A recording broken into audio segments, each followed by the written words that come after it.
2024. Vou dar alguns avisos para vocês referente ao encontro, isso vale para todos que estão presentes. Sobre certificado, o certificado ele tem 2 horas de carga horária, e no final do encontro, uma das monitoras vai mandar aqui no chat do Google Meet, no grupo dos ligantes e no grupo dos ouvintes, para vocês preencherem o forms para poder receber esse certificado. Então, eu peço, por gentileza, a atenção de vocês na hora de colocar os dados, para que a gente consiga enviar o certificado para vocês tudo certinho. Sobre perguntas, dúvidas ou contribuições. Como a gente está trazendo uma proposta de roda de conversa, a gente tende a fazer algo mais dinâmico. Então, vocês podem tanto levantar a mãozinha aqui no Meet para poder falar, tirar alguma dúvida ou uma contribuição, ou mandar aqui no chat que a gente pode fazer a leitura. E esse encontro está sendo gravado, não sei se já iniciou, não prestei atenção nisso, perdão. Mas pronto. O encontro está sendo gravado para fins educacionais, tá certo, gente? A gente vai liberar depois essa gravação no canal do YouTube da Liga e a gente avisa para vocês nos grupos. Deixa eu ver se tem mais alguma coisa. Acho que não, acho que é isso mesmo. Eu vou passar a palavra para a Nath agora, que ela vai se apresentar e trazer a proposta. Ela que vai conduzir a nossa roda de conversa, mas não que eu espero que não se limite a ela, que todos consigam participar de alguma forma, certo? A proposta aqui é justamente ser uma coisa dinâmica entre estudantes, de estudante para estudante, então a gente espera a participação de vocês, tanto falando ou mandando alguma coisa no chat, mas também com as câmeras ligadas, se for possível para vocês, certo? Agora eu vou desligar meu microfone, vou passar a palavra para a Nath e vou abrir os slides, tá certo? Tá certo. Obrigada, viu, Bianca? Gente, Bianca já falou um pouquinho como vai ser essa dinâmica, tá certo? Que vai ser uma roda de conversa. Então, terão momentos que eu vou pedir a interação de vocês. Seria interessante, assim, que ligassem as câmeras, quem puder, porque vai ter momentos, assim, que a gente vai partilhar o que cada um pensa sobre determinados assuntos e tudo mais, então serão momentos bem interessantes. E, já começando aqui, sobre o tema, histórias que cuidam a literatura infantil como recurso na prática clínica. Quando me foi lançado esse tema, para ser bem sincera, meus olhos brilharam, porque, assim, como eu sou professora, então, eu vejo o desenvolvimento, assim, dos meus alunos, assim, quando eles têm contato com literatura, eu vejo a profundidade, sabe? Do entendimento deles sobre determinados assuntos, como um personagem enfrenta determinadas coisas da vida dele, como eles se conectam com aquele personagem. Então, assim, eu percebo uma grandiosidade para utilizar a literatura infantil na prática clínica, porque eu vejo isso ocorrendo, assim, na parte escolar, né, como professora. Então, assim, eu já vejo uma grande mudança nesse ambiente, ainda mais, assim, quando for um ambiente clínico, eu ainda sou estudante, mas talvez aqui tenha alguns psicólogos, eu sei que aqui tem muitos estudantes, então, assim, é um recurso que eu tenho certeza que vai ajudar todos nós, tá certo? Bianca, você pode passar? Então, aqui é um pouquinho sobre mim. Bianca já falou alguns detalhes, tá certo? Eu sou professora, já faz 5 anos que eu estou atuando como professora, e para mim, assim, é magnífico, é, é magnífico ser professora, eu amo ser professora. A questão dá trabalho? Dá, mas, assim, eu amo ser professora. Também sou AT escolar, atualmente sou contratada pela Fono com Amor, e, assim, como professora, eu sempre vi a necessidade de tentar estudar mais sobre o autismo, sobre a síndrome de Down e tudo mais. Então, assim, eu realmente fui ir atrás, porque, infelizmente, nos cursos ainda estão surgindo, assim, falar sobre o autismo, falar sobre o síndrome de Down, falar sobre TOD, isso ainda está surgindo, tanto que no nosso curso de psicologia aqui da Nassau, eu acho que a minha turma, se não me engano, né, Manuela, se ela estiver aí, a minha turma foi a pioneira nessa cadeira, assim, uma cadeira mais voltada para o autismo, né? Então, assim, eu vejo, assim, que agora que esses assuntos estão crescendo, E desde o início, assim, eu percebi que eu precisava me esforçar mais para tentar entender, sabe, esse universo. Então, assim, eu realmente fui atrás. Tanto que vocês vão ver que eu tenho uma pós-graduação em aba. Na verdade, sou pós-graduanda, né? Então, isso é realmente, assim, eu tentando ir atrás para tentar entender melhor, tentar incluir, assim, meu aluno de todas as formas na sala de aula e tudo mais. Eu também sou graduanda em psicologia, que para mim eu estou realizando um sonho, porque como professora eu vejo a necessidade que as crianças passam nas escolas, né? Porque elas mudam totalmente o comportamento quando algo acontece na vida delas, sabe? Ou então quando existe alguma briga familiar, quando existe separação dos pais. Então eu vejo que elas realmente precisam desse profissional, tanto na escola quanto para elas mesmas. E infelizmente, assim, muitas vezes as pessoas não buscam, né? Mas eu realmente eu vejo a necessidade de verdade desse profissional dentro das escolas. Sou vice-presidente da LASMP, então, eu não sei se o Manu pode concordar comigo, acredito que sim. A LASMP, ela cresceu de uma forma que a gente viu a necessidade de falar mais sobre determinados assuntos. Porque na faculdade, o que acontece? A gente tem certos assuntos que os professores dão só uma pincelada. E aí, assim, eles fazem o melhor que podem, não é reclamando de ninguém, eles realmente fazem o melhor que podem. Mas, se você vê determinados assuntos, você precisa entender a profundidade daquilo, que realmente, assim, é muito mais do que a gente vê em sala de aula. Então, a Liga Acadêmica foi justamente criada para entendermos melhor sobre psicopatologia, sobre saúde mental de modo geral, de uma forma mais profunda, tá certo? Fui volunteer leader do Unicef Brasil, que para mim, assim, foi uma experiência maravilhosa. Conheci os diversos Brasis por aí, e várias pessoas e tudo mais, e foi aí que eu aprendi a liderar, né? Eu aprendi tipo, a fazer blog, podcast, design, assim, a começar a entrar em vários ramos aí, e foi uma experiência incrível, que, assim, eu sou uma pessoa muito tímida, então, nesse voluntariado eu comecei a quebrar um pouco essa minha timidez. Também fui head de saúde mental do Unicef Brasil, então, muito do que vocês veem no blog do Unicef, muitas das coisas dali dos designs e tudo mais, muitos ali eu colaborei com a escrita, ou então eu fiz o design, ou então liderei algumas coisas de alguma forma, enfim, Mas isso foi até 2024, aí eu saí para galgar novos caminhos também. Você pode passar, viu, Bianca? E agora entrando verdadeiramente no assunto. Qual a importância da leitura para você? E aqui eu gostaria da participação de vocês, quem puder ligar o microfone. Realmente, assim, esse tópico vai contribuir para todo o desenvolvimento da nossa programação aqui. Então, quem puder contribuir, puder ligar a câmera e também o áudio. E aí, minha gente?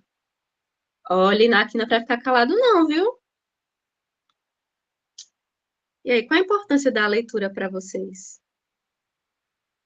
Ah, eu posso falar um pouquinho. Pode Então, falar. para mim a leitura é muito importante. Eu amo ler e eu acho que quando a gente lê, a gente viaja para outros lugares, a gente aprende coisas novas, ter contato com outras culturas, outras informações. Então, para mim é muito importante a leitura. Muito bom. E você tocou num assunto importante, que você tem contato com outras informações. Então, é um ambiente que você adquire conhecimento também, né?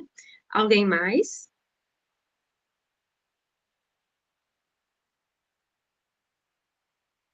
Sim, exatamente, Bianca. Tem importância na imaginação e na criatividade. Você falou um ponto, assim, essencial. Já já vou falar mais sobre isso. Alguém mais, gente?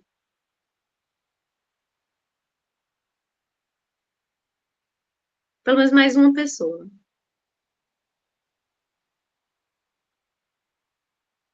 E aí? Olha que eu vou puxar vocês pelo pé. Peraí, deixa eu ver o nome de alguém. Ah, a Jéssica falou aqui. Cadê? Leitura significa uma ferramenta de construção de identidade. As histórias ajudam na reflexão. Exatamente, Jéssica. Construção de identidade, você falou bem. É isso aí. É isso aí, minha gente. A importância a leitura. Nós construímos nossa identidade, nós conseguimos abarcar outros vieses, assim, o que a gente pensa e ter pensamentos que vão além do que a gente conhece, né? Também, através da leitura, também melhoramos nossa comunicação. A gente abre mais caminhos para intervenções, no caso, né? Que já já também vou falar um pouquinho mais sobre isso. E, enfim, Bianca, pode passar. Aqui eu vou falar um pouquinho sobre Piaget.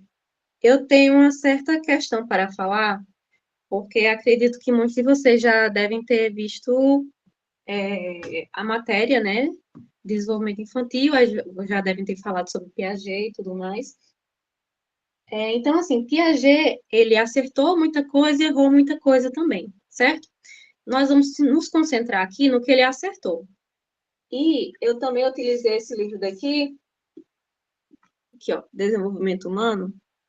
E nesse livro é muito interessante porque ele fala exatamente de uma forma atualizada o que é que, por exemplo, tanto Piaget quanto Vygotsky, o que é que eles acertaram, o que é que eles erraram, sabe?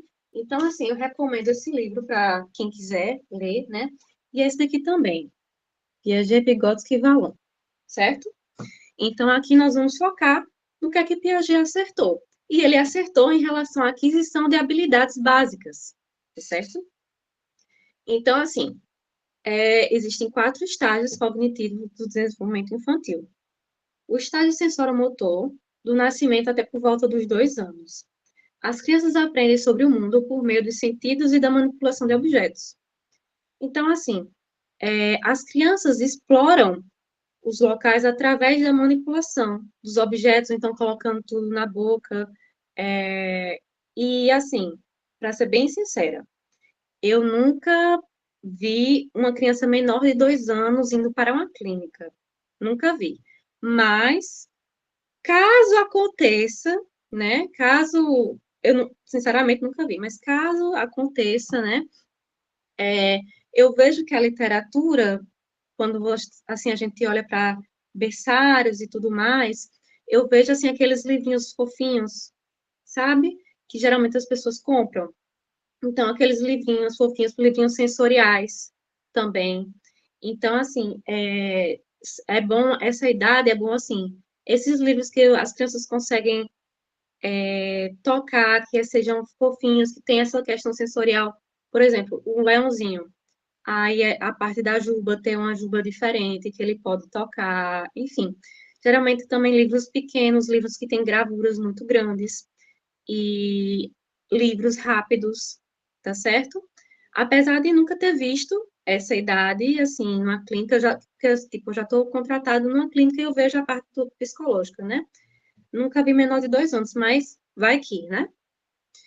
Agora aqui, o estágio pré-operacional, 2 a 7 anos de idade. Farão brincadeiras de imaginação e simbólicas, mas ainda terão dificuldades em perceber verdades e mentiras. Aqui eu já tenho mais propriedade para falar. As crianças nessa idade, eles gostam, lembrando que essa idade é uma idade de alfabetização, 5, 6, 7. Então, assim, eles gostam muito de gravuras, eles gostam muito daqueles livros que quando você abre, tem uma papelaria, sabe? Então, assim, eles gostam de gravuras assim, frases pequenas, porque no caso eles estão na parte da alfabetização, então nada assim de encher muito o livro, tá certo? Então, por exemplo, eu tenho aqui exemplo de um livro. Peraí. Ó, vocês estão para ver. O livro tem gravuras, aí tem uma frase. Outra gravura é outra frase. Então, esse é um tipo de livro que você pode utilizar nessa idade, tá certo? E, assim, você também pode utilizar esses livros sensoriais também, que eles, com certeza, também vão topar. Deixa eu ver o que mais, se tem mais uma coisa para falar sobre essa idade. Sim, outra coisa também, é em relação a esse estágio pré-operacional. Eu, como professora, eu gosto de trabalhar muito, assim, saindo um pouquinho do livro. Então, eu gosto de utilizar maquetes para falar sobre as histórias, gosto de fazer marionete. Uma coisa que eu amo é a parte do teatro. Eu amo fazer teatro. Pega um livro, trabalha com eles a questão do livro e faz um teatrinho com eles. Então, assim, o teatro também é utilizado em clínica, né? Então, você também pode utilizar isso. Então, assim, eu acho um recurso fantástico, certo? Agora, do estágio operacional concreto, de 7 a 11 anos, tornam-se mais conscientes do que acontece no mundo, têm facilidade para aprender de forma prática. Nesse estágio aqui, assim, são crianças e crianças. Tem crianças que de 10 a 11 anos já estão lendo aquele livro de Nárnia, né? Aquele livrão, assim. Aqueles livros de Game of Thrones e tudo mais. Então, assim, dependendo de como é a leitura da criança, você pode trazer livros mais robustos ou não, tá certo? Mas aqui você tem que entender um pouquinho mais a criança. Outra coisa importante para falar: quando você for atender um paciente e você quer procurar um recurso para esse paciente, é interessante que você preste atenção na idade deles, tá certo? Porque, por exemplo, esse livro aqui, ele trabalha quando eu tenho medo. Dá para ver? Não sei se dá para ver. Tá dando para ver? Dá. Certo. Quando tenho medo, certo? Aqui, esse livro eu não mostraria para uma criança de 11 anos, de 10 anos, sabe? É um livro que trabalha sobre o medo, mas eu tenho que entender qual é o público desse livro daqui, sabe?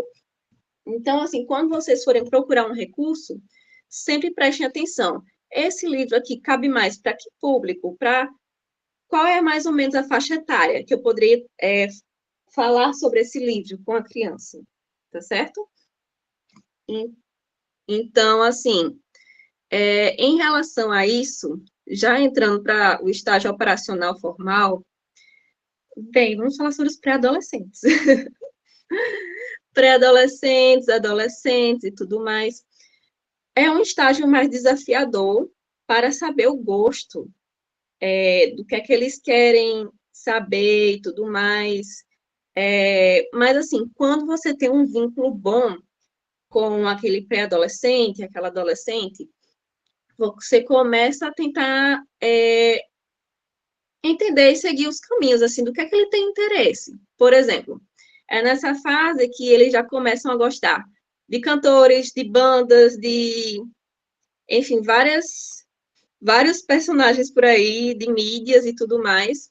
E você pode achar, tipo, leituras, histórias sobre esses personagens, sobre essas pessoas, biografias, mas, enfim, não necessariamente, mas, enfim, também. Aí, o que essa pessoa estava passando naquele momento, como foi que a pessoa enfrentou aquela situação, você pode utilizar também desse argumento e tudo mais.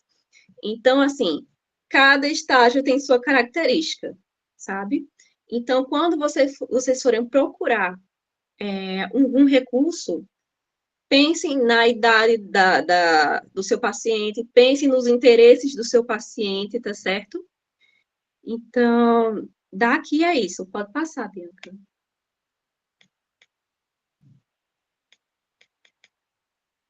Aqui eu vou falar um pouquinho sobre Vygotsky, que aqui eu coloquei o papel do professor, mas aqui pode ser um professor, pode ser um psicólogo, pode ser um AT escolar, pode ser um mediador, tá certo? Então, existe a zona de desenvolvimento real, que é o que a criança sabe, ok? A zona de desenvolvimento proximal é exatamente assim, como o mediador, que ele vai ajudar a criança a ter aquele entendimento, até atingir, e a zona de desenvolvimento potencial é o que a potencialidade que aquela criança pode atingir, tá certo? Então, e quando a criança atinge, ela já vai para a zona de desenvolvimento real. Então, esse é um ciclo que nunca acaba. E aqui eu vou dar um exemplo para ficar mais claro. Por exemplo, eu tenho uma paciente de 7 anos, certo? Eu sou até escolar, no caso, certo? E ela é autista, e ela não sabia sorrir, ela era muito séria. E também não, tipo assim, falava com as pessoas olhando para baixo, assim, ela não olhava para as pessoas, sabe? Então, o que acontece? Eu, como mediadora e toda a equipe multidisciplinar, a gente trabalhou com ela essa questão do sorriso, trabalhou com ela essa questão do olhar, não precisa ser um olhar sustentado e ficar um tempão, não. Mas, assim, pelo menos olhar e depois olhar para o canto, sabe? Só para, tipo, ter uma conexão na hora de conversar. E, hoje em dia, eu já descrevo essa criança como uma criança muito sorridente. Então, assim, uma criança que ela estava, que ela, tipo assim, não sorria, que ela era muito séria, que ela não tinha contato, assim, até na forma de olhar. Hoje em dia ela olha, ela sorri. Claro que ela não tem um olhar sustentado, mas é um olhar que, tipo assim, você entende que ela está falando com você. Ela não está, tipo assim, falando e olhando para o além. Ela realmente está falando com você, está direcionando a você. Então, assim, algo que já era dela, né, desenvolvimento real, através de um mediador, né, ela conseguiu atingir o potencial, tá certo? E hoje em dia, essa questão do sorrir, essa questão do olhar já está no desenvolvimento real, e hoje em dia nós estamos já trabalhando outras questões, porque é um ciclo, como eu falei, outras questões para ela se comunicar e se socializar melhor. Pode passar, Bianca. Aqui eu trouxe os benefícios da literatura infantil para o desenvolvimento das crianças. Então, o estímulo de linguagem e comunicação, estímulo de imaginação e o brincar simbólico, desenvolvimento emocional e cognitivo, desenvolvimento social e moral, fortalecimento de vínculos afetivos e mediação de temas difíceis. Aqui eu vou ressaltar um pouquinho em relação aos temas difíceis, porque é o seguinte, na prática clínica, muitas vezes a gente recebe crianças que elas são mais fechadas, que são mais tímidas. Então, a literatura infantil, ela é uma abertura, é um acesso que você pode utilizar esse recurso para começar certos tipos de conversas que talvez sejam mais difíceis. Isso, claro, se o paciente quiser falar sobre isso, obviamente, né? Mas, assim, é um recurso que você pode ter para justamente falar sobre temas difíceis. Como, por exemplo, um personagem, ele enfrentou certa situação de forma X. O que é que essa criança, o que é que esse adolescente, até adultos também, o que é que eles pensam, e idosos, o que é que eles pensam sobre esse tipo de enfrentamento do personagem, certo? Então, assim, através da literatura, você pode questionar bastante o paciente e tudo mais, sobre o que é que ele pensa da história que ele acabou de ler. Então, eu acho, assim, um recurso extremamente rico na clínica. Também, questão de fortalecer o vínculo afetivo, né? Porque, assim, você acaba se conectando também com o personagem, a criança também acaba se conectando também. E essa parte de desenvolvimento social, moral também, é tudo muito importante. Estímulo de linguagem e comunicação, também essa questão da abertura para falar um pouquinho mais sobre temas que talvez sejam mais complicados. Enfim, pode passar, Bianca. E aqui eu vou fazer uma dinâmica com vocês, que é a dinâmica da imaginação, certo? Aqui nessa primeira figura, nós temos um carro mais antigo, que esse carro já foi o sonho de pessoas, já foi o sonho de alguém. Hoje em dia, nós temos esse carro, que é um carro que voa, tá? Eu já sei que, tipo assim, ele é um carro que já está em circulação, ok? Pois é, eu também fiquei chocada com essa informação. E aí eu fico pensando, caramba, isso é o sonho de muita gente hoje em dia. Aquele carro antigo já foi o sonho de muitas pessoas. E agora, esse carro que voa é o sonho de muita gente. E agora eu quero levar vocês a imaginar, tipo assim, sair da caixinha. Como será o nosso próximo carro? E aí? Quem é que tem, quem é que pode imaginar, tem pensamento sobre como é que será o futuro?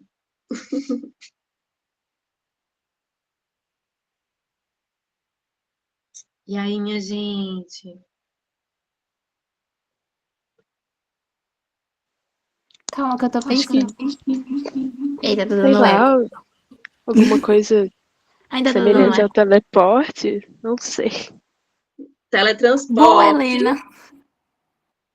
Teletransporte, o Lucas também falou. Então, vocês estão dizendo que não vai ter carro, vai ser, sei lá, eu nem sei dizer, é tipo um laser que vai abrir na parede e Isso. vocês pensam. Pra E não vocês gastar mais com gasolina. é uma boa. O relógio do Ben 10, exatamente. Um É uma boa portal, também. alguma coisa assim. Aham. Eita, deixa eu só voltar aqui, porque eu acabei apertando o local errado. Calma.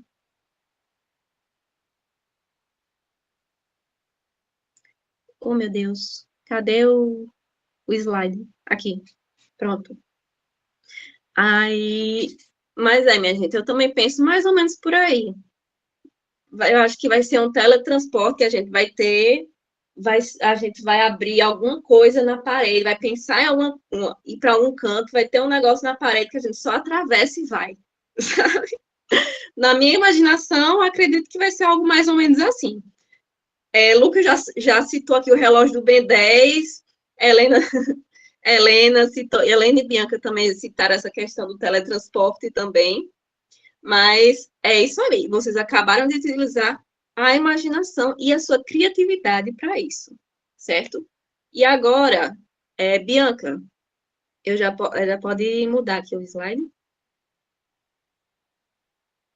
Eu vou falar um pouquinho sobre a imaginação e a criatividade, e aqui eu trouxe uma charge para vocês pensarem. Aqui nessa charge, são pessoas da Idade Pré-Histórica, e tem um OVNI lá, que o OVNI é feito de pedras, de palha, de pau, sabe? E há não muito tempo atrás, a gente via, assim, OVNIs feitos de metais com luzinhas piscando e tudo mais. E hoje em dia, assim, quando a gente vê aqueles filmes de aliens, a gente vê uma estrutura, assim, enorme, né? Então, assim, a gente percebe a evolução daquilo, né? Da imaginação e da criatividade. E, assim, agora eu vou diferenciar um pouquinho. A imaginação é a capacidade de visualizar mentalmente algo que não está presente na nossa frente. Então, pode ser uma visão de alguma coisa, um cheiro, um som, pessoas, tá certo? E a criatividade é a capacidade de criar algo novo, encontrar maneiras novas de fazer alguma coisa, tá certo? Agora, sim, tanto a imaginação quanto a criatividade, elas, como é? Elas precisam ter uma experiência, vamos dizer assim, certo? Então, por exemplo, essas pessoas da pré-história que pensaram nesse OVNI, eles já tinham uma experiência de tipo dos materiais, vamos dizer assim, de pedra, de pau, de palha. Aí, há não muito tempo atrás, as pessoas tinham essa experiência, essa visão de metais, de luzes piscando, e hoje em dia a gente já vê uma estrutura totalmente diferente desses filmes novos de alienígenas, né? Que é uma nave muito maior, que tem uma estrutura bem maior. Aí os alienígenas, muitos parecem lulas, muitos parecem aquelas flores carnívoras, muitos parecem uma pessoa pintada de verde. Então, assim, o que a gente pensa, tanto de imaginação quanto de criatividade, vem de antecedentes, vem de experiências nossas. Então, por exemplo, o que eu penso sobre questões de planetas, essas coisas, é uma coisa. Aí, o que é um engenheiro, por exemplo, pensa sobre questões de planetas é uma outra coisa, porque ele já tem muito mais, uma visão muito maior sobre aquilo, tá certo? Então, é por isso que muitos podem questionar, mas, sei lá, o folclore brasileiro, o que é que você pensa sobre isso? Tipo, uma pessoa, será que não tirou do nada esse negócio? Não, nada é do nada. A gente precisa ter experiências, certo? Assim, de coisas pequenas e visuais, e aí a gente vai criando, vai juntando e vai criando. Então, por exemplo, eu vou criar algum animal.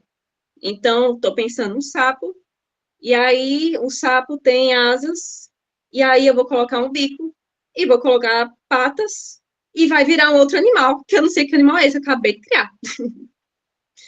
Então, assim, essa é a questão. Tudo que a gente cria atualmente vem de experiências anteriores, tá certo? Pode passar, Bianca. Certo. Eu vou falar um pouquinho aqui sobre a neurociência da aprendizagem. As conexões entre os neurônios se modificam. Algumas ficam mais fortes, outras mais fracas, dependendo do uso. Então, assim, quanto mais você fala sobre aquele assunto, mais aquelas conexões vão ficando mais fortes, certo? E conexões, assim, que você não fortifica, vão ficando mais enfraquecidas. Essa mudança, que é justamente a base do aprendizado, faz com que o cérebro responda diferente na próxima vez. A consequência do aprendizado é que o cérebro, ao mudar, ele faz diferente. Então, por exemplo, você está trabalhando com seu paciente questões relacionadas ao medo, certo? Seu paciente, ele tem medo do escuro. Então, assim, quando você vai falar com ele, sobre questões de medo, traz uma literatura sobre isso, traz recursos sobre isso, mas ele vai fortificando essas conexões neuronais, tá certo? É como se fosse uma trilha. Quanto mais você atravessa essa trilha, mais marcado fica. E isso acontece no nosso cérebro também. E a gente pode ver isso através dos nossos estudos também. Quanto mais a gente estuda sobre uma matéria, mais fixa na nossa cabeça. Eu não sei vocês, mas para eu conseguir fixar alguma coisa, eu preciso fazer um resumo. Eu preciso fazer um resumo, eu preciso ler várias vezes, eu preciso escrever, até também, assim no computador, e também escrever. Eu não sou aquela pessoa que aprende assim, porque tem gente, minha gente, que, sei não, essa criatura, assim, é realmente uma criatura. Mas eu sou uma pessoa que realmente eu preciso ler, reler várias vezes para realmente fixar, sabe? E isso faz muito sentido. Tudo isso que a gente está falando sobre a neuroaprendizagem. E agora, sim, eu vou apresentar para vocês uns livros que eu tirei esse assunto, tá certo? Por quê? Porque eu não sou um especialista sobre isso, mas eu tenho livros muito interessantes para vocês, caso vocês queiram ler mais sobre questão de neurociência e educação. Aí eu tenho esse daqui. Peraí. Neuropsicopedagogia e aprendizagem, certo? É um livro muito bom. Esse aqui. Neurociência e educação. Ok. E esse daqui, Introdução à Programação Neurolinguística. Cadê? Aqui. São livros bem interessantes e são livros que vão aprofundar vocês mais nesse assunto, certo? Minha pós em neurociência vem, vocês vão ver. Agora, Bianca, você já pode passar. O psicólogo no atendimento clínico com crianças. O lúdico é a melhor forma de acessar o cérebro, por várias vias sensoriais, pois desde muito cedo nosso cérebro gosta de brincar. E isso é muito real. Não só em crianças, minha gente, adolescentes, adultos, idosos, a gente consegue, assim, a gente consegue se lembrar do que é diferente, sabe? Por exemplo, o que vocês estão aprendendo aqui, o que é que eu estou falando aqui? Daqui a um mês, se eu perguntar, provavelmente vocês vão lembrar das dinâmicas e lembrar uma coisa ou outra do que falei, mas não vão conseguir lembrar exatamente tudo o que eu falei, né? E isso é muito real. Também acontece na clínica. Então, assim, quanto mais na clínica, no espaço escolar, enfim. Então, assim, quanto mais você sair da caixinha, ser mais lúdico, melhor, certo? Para a fixação daquele conteúdo, para a aprendizagem, para o paciente entender sobre aquele determinado assunto. Então, na brincadeira, o sistema límbico permite maiores impressões de prazer do que de desprazer. Portanto, junto ao lúdico, podemos associar conteúdos importantes para a vida do paciente. Então, assim, tudo que a gente faz com prazer, através de brincadeiras e tudo mais, você meio que, assim, conversa, faz com que o paciente reflita sobre aquelas situações de uma forma tranquila, de uma forma natural. E aí eu vou falar novamente sobre minha paciente. Ela, como vocês viram, eu sou pós-graduanda em ABA. E existe o ABA de ensino naturalista, né? Que é justamente você pega o interesse da criança e você utiliza o interesse para aplicar o ABA, né? Obviamente, minha gente, cada um aqui vai ter sua abordagem e tudo mais. Então, assim, vocês vocês peguem isso que eu vou falar e tentem aplicar na abordagem de vocês do jeito que for, tá certo? Tem uns que vão ser mais diretivos, tem uns que não serão tão diretivos assim, certo? Aí, mas no caso, eu estou falando de uma forma mais diretiva. Então, por exemplo, minha paciente, então, assim, ela, por exemplo, tem questões de motricidade fina. Então, por exemplo, eu pego a massinha, trabalho com ela a questão de fazer bolinhas, de fazer aquelas cobrinhas de massinha, pego aqueles garfinhos, aquelas faquinhas para ela cortar e tudo mais. Então, assim, você acaba trabalhando a motricidade fina de uma forma lúdica. Não precisa ser aquela coisa muito exaustiva, sabe? Então, assim, em tudo que é ambiente que você for trabalhar com crianças, vá para os meios lúdicos, que, assim, você realmente, assim, vai ver a diferença. Que eles realmente, assim, vão se interessar, será um outro tipo de visão que eles vão ter sobre determinados assuntos e que você também vai ter prazer em participar de todo esse processo da criança, tá certo? E Bianca pode passar?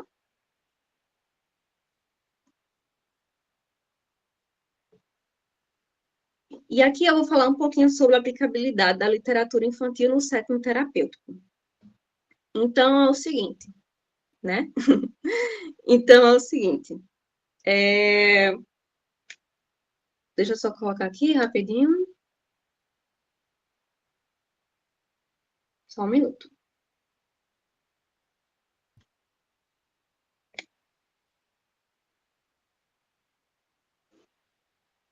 Sim, ó, em relação aos recursos. Sempre que vocês forem pegar um recurso, olhem a idade dos pacientes, realmente olhem o interesse deles para saber se realmente aquele recurso é interessante para aquele paciente. Então, assim, pensem naquelas fases de Piaget, tá certo? Será que, por exemplo, naquela fase do estágio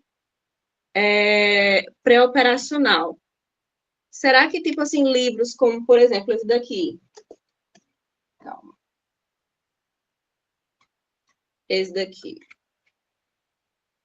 pré-operacional de 2 a 7 anos, tá certo? Será que livros como esse daqui seriam livros interessantes? Aí você tem que ter esse senso, assim, não seriam livros interessantes, apesar de ter figuras, Apesar de falar, tem um título assim, você pode ser corajoso aqui. Não sei se dá para ver, mas enfim, tem um título aqui que você pode ser corajoso. Não seria interessante. O interessante nessa fase é pegar realmente livros que tenham figuras maiores, que tenham textos menores, mais diretos. Então, assim, todas as vezes que você for procurar um recurso, sempre pense, assim, sobre a idade dele, sobre o interesse, tá certo? Se realmente esse recurso vai ter uma boa aplicabilidade no setting terapêutico. Agora, sim, eu também vou dar um exemplo para vocês sobre como utilizar a literatura com crianças.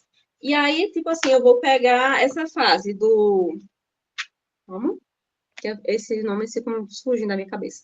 Do pré-operacional e do estágio operacional concreto, certo? Primeiro, iniciando o pré-operacional. Então, eu peguei esse livro aqui. Quando tenho medo. E assim, aqui, como eu falei, são figuras grandes e frases pequenininhas. Agora, eu quero que vocês prestem atenção. Eu vou ler uma frase. Às vezes, simplesmente sinto medo e não sei por quê. Essa leitura foi uma leitura interessante? O que é que vocês acham? Essa leitura rápida foi interessante? Não, né? Não, talvez Não foi uma leitura mais interessante. lúdica, mais teatral, não sei. Isso, Com mais exatamente. entonação de, né? Exatamente. Então, assim, quando vocês forem ler, leiam assim. Às vezes, simplesmente sinto medo. E não sei o porquê. Entendeu? Então, aqui já é diferente. Aqui eu já pausei mais. Aqui eu já usei minha interpretação corporal. Já usei, mudei um pouquinho minha voz.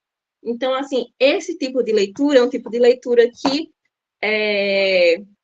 vamos dizer, que vai para o lúdico e que as crianças gravam. E eu estou dizendo que isso é muito real, porque aconteceu comigo. Minha mãe, ela contava a história da caixinha de dourado e os três ursos, e ela mudava a voz de cada urso. E até hoje eu só leio essa história mudando a voz. E até os meus alunos também, eles conhecem essa história mudando a voz. Então, assim, Então, assim, tipo assim, eu sou prova viva que esse tipo de abordagem, assim, realmente marca. E, para mim, assim, eu amo ler dessa forma, fazendo, interpretando, sabe? E essa é a forma, assim, que as crianças vão conseguir gravar melhor. Oi? Oi, Bianca. Oi, eu só ia Pode falar. complementar. Eu sei que a gente está falando sobre literatura, mas essa sua fala me fez lembrar que isso também é muito bom em músicas. Músicas infantis, Sim. até quando a gente vai cantar alguma musiquinha, seja ela Galinha Pitadinha, Palavra Cantada, que eu adoro, eu boto muito para as crianças que eu trabalho. Enfim, até a entonação, quando a gente vai cantar a musiquinha com a criança, dá para perceber no olhar e até no jeitinho que ela pula, que tá animando ela de outro jeito, sabe? Então a entonação, a encenação corporal também é muito importante. Eu acho que abraça mais a criança quando tá trabalhando ou atendendo no set terapêutico. Ah, era só isso mesmo. Exatamente, falou tudo. É isso mesmo. E agora eu vou falar um pouquinho sobre esse estágio operacional. Sim, em relação à interpretação. Eu também diria que o sensório motor também é interessante que seja dessa forma.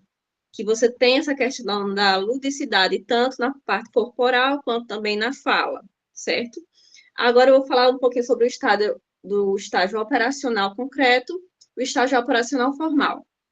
Então, aqui, principalmente para pré-adolescentes, minha gente, você não precisa fazer a interpretação, certo? A atriz, não precisa. Mas, assim, é interessante que você, é interessante que você, por exemplo, leia respeitando os pontos, leia respeitando as vírgulas, e, caso seja necessário, dê ênfase em algumas palavras, certo? Assim, palavras que vocês querem que, tipo, a pessoa preste atenção. Por exemplo, deixa eu ver aqui uma coisa aqui. Ah, já sei. Imagine que você é uma bola super saltitante. Agache-se e depois salte direto para cima. Pule o mais alto que puder. Agache-se e salte outra vez. E de novo. Boing, boing, boing. Como isso faz você se sentir? Então, assim, eu já fiz uma leitura mais pausada, eu fiz uma leitura respeitando os pontos, respeitando as vírgulas, e eu tive uma interpretação corporal também, mas a minha interpretação foi um pouquinho mais restrita. Por quê? Porque são públicos diferentes, certo? Então, assim, é claro que, assim, no estágio operacional, dependendo da criança, você pode, tipo, 7, 8, 9, mas acho que 10 não, tá? 8, 9, você ainda pode, tipo assim, falar de uma forma mais entusiasmada. Depois disso, ele já vai, ai, tia, que coisa chata. Ai, tia, não faz isso, não. Minha gente, eu sou professora, eu já vivenciei muita coisa. Assim.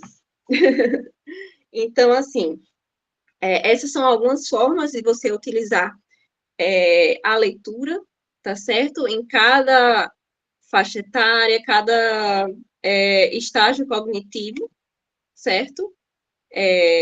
Do desenvolvimento infantil. E agora, Bianca, você pode passar o slide? Então, mais uma dinâmica, minha gente. Eu vou querer uma pessoa. Pois é. Quem aqui se voluntaria? A gente vai construir uma história. E aí, minha gente? Olha que eu puxo o nome de alguém, viu?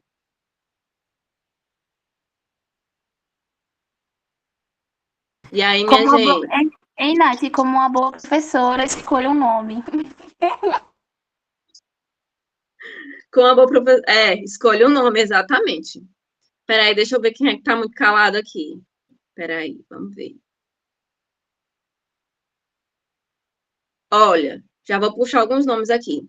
Vitória, eu ainda não vi falando. Milena, Maria Luísa, deixa eu ver quem mais. Jéssica, Tainá. Tainá também, tem duas Tainás aqui. Camila. E aí? Bianca e Ashley falaram. Isabelle, Lucas também falou. Hoje estamos bem pedagógicas, estamos. Sim, minha gente, uma coisa que eu esqueci de falar.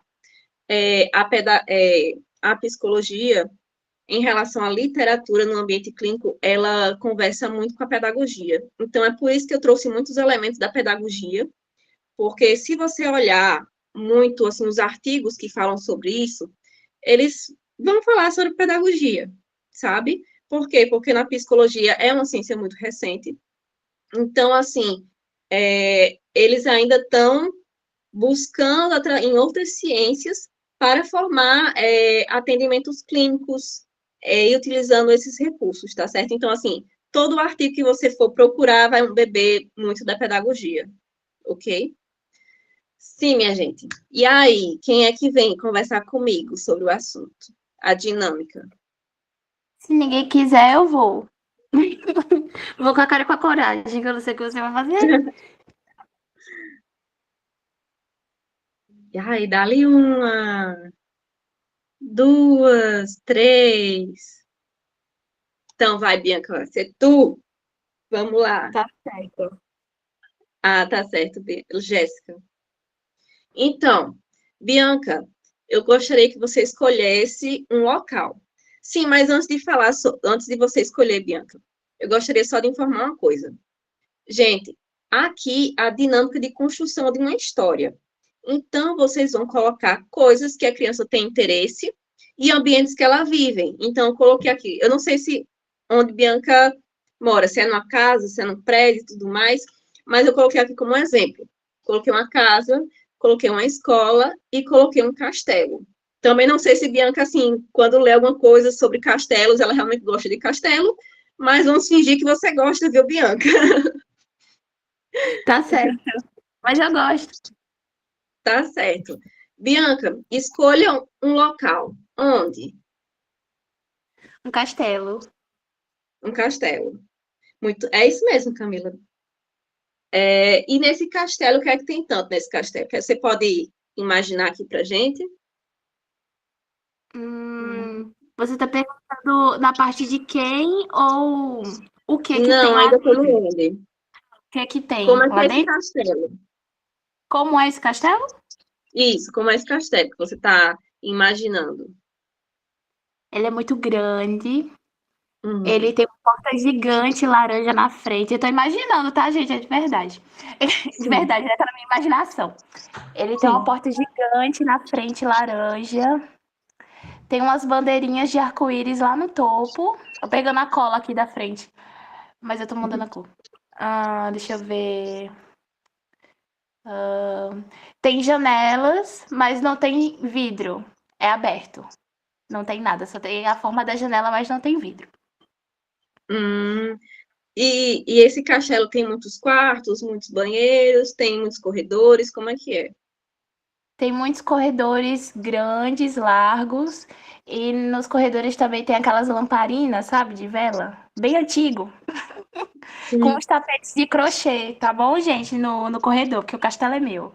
Eu imagino como vai entender, mas tem uns tapetes bem bonitos de crochê no chão. Imaginei assim. Muito bem. Agora você vai escolher quem? Os personagens que vão estar nesse castelo. Só um ou pode ser mais de um? Pode ser dois. Pode ser dois? A princesa e a fada. Certo. Agora você poderia descrever um pouquinho como quem é a princesa e quem é a fada? Assim, características de cada um dos personagens.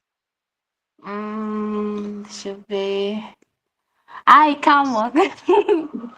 Hum, Nossa, aí eu vou fazer um mini desabafo. Eu tô tendo dificuldade de imaginar, porque quando eu tento imaginar uma figura de uma princesa ou de uma fada, já é coisas já existentes, não da minha pura imaginação. Aí eu imagino Uhum. na fada, eu penso na Tinkerbell, que é a minha fada favorita, é a Tinkerbell. Aí na princesa eu pensei na Rapunzel de Enrolados, porque eu gosto muito dela. Eu não consegui construir na minha cabeça. Isso é um Tá problema? certo. Não sei, vamos ver no futuro.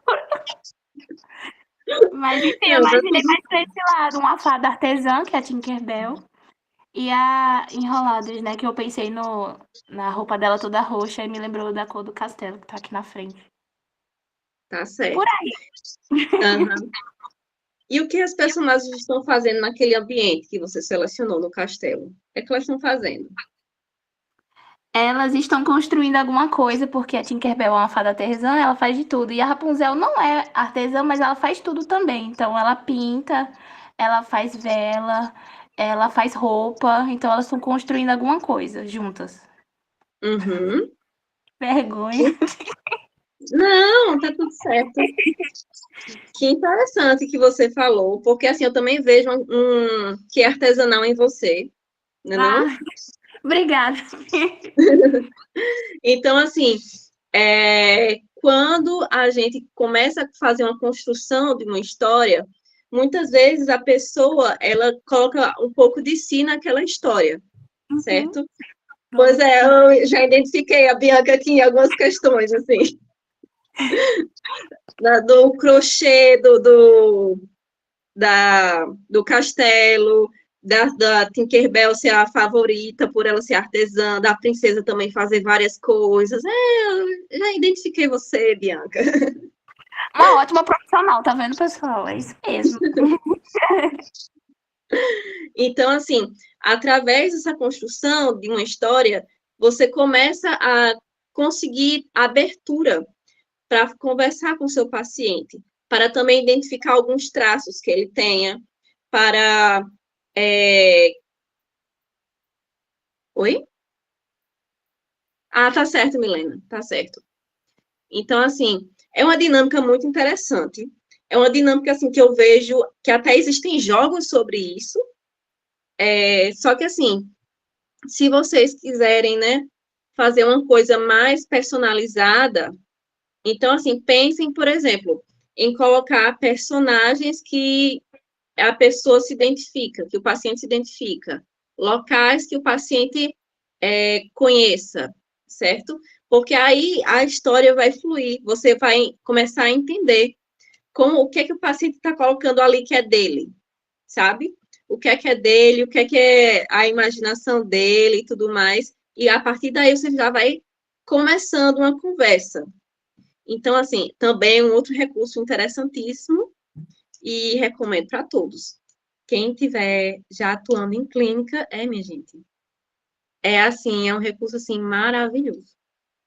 Inclusive, faço com os meus alunos também, esse tipo de dinâmica. E pode passar, Bianca.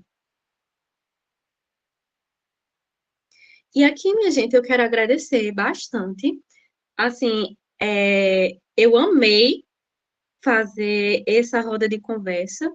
Eu realmente quis fazer uma roda de conversa, porque, assim, eu não sou ainda uma profissional, assim, eu sou professora, mas ainda falta graduação, falta pós-graduação e tudo mais. Então, assim, realmente era uma conversa de estudante para estudante. Então, eu agradeço demais vocês terem participado, agradeço demais todos os corações que eu estou recebendo, todas as palmas, muito obrigada de verdade. E, enfim, muito obrigada mesmo. Espero que vocês tenham gostado. E se alguém tiver alguma dúvida sobre alguma coisa, pode perguntar. Gente, obrigada. Muito obrigada. Vocês gostaram? Diga aí.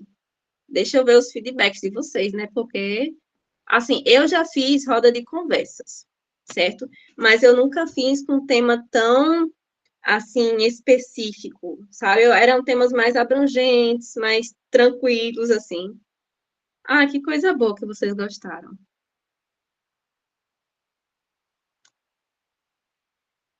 Muito bom, Nath. Muito bom mesmo, de verdade. Ai, muitos corações, muitos parabéns, olha. Linda. Uhum. Tá certo, gente. Então, assim, quando vocês estiverem atuando, também, assim, nos estágios, então, assim, sempre procurem prestar atenção se na idade do paciente de vocês, no interesse do paciente de vocês, peguem recursos que eles tenham interesses e também, assim, usem da criatividade com crianças, com adolescentes, realmente saiam da caixinha, sabe? Porque, assim, vocês vão impactar aquelas vidas de uma forma muito positiva, certo? Então, é isso. Um grande beijo, assim, se ninguém